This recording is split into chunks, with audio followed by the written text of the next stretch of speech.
Hello and welcome to this short video on how to download N365 onto your desktop. The aim of this video is to provide user guidance on how to install N365 for those that have the desktop license. We will now take you step by step through the installation process. You will need to be connected to the internet, and if you are home working, you will need to be connected to a VPN. It is recommended that you allow up to 90 minutes for this installation, so please take this into account when you wish to install it.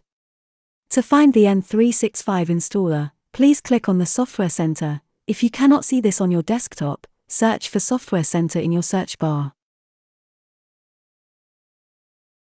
Double-click on this icon, and it will display all the applications you are able to install. You should see the N365 icon, which is an orange square, and the name of the application should be N365, but it may appear differently on your Software Center.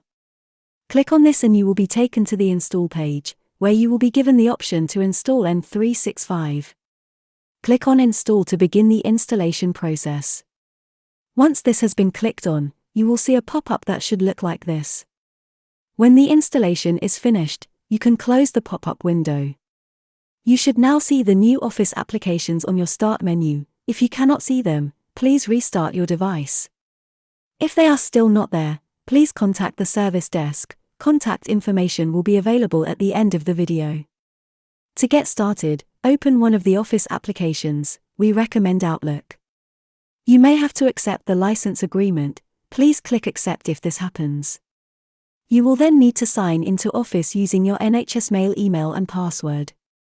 You will only need to sign in once, and after you have signed into one of the apps, you will then also be signed into all Office apps on your device. Another feature of N365 is that, unlike before, when you had to sign into Outlook every time you used it, you will now automatically be signed in whenever you open Outlook. All users will also have access to the online Office portal, which has some additional applications that are not available on the desktop. If you would like to know more, please go to our YouTube channel to see our other videos. If you have any problems with the installation or using the software, please contact the service desk at the email on screen. Thank you for watching.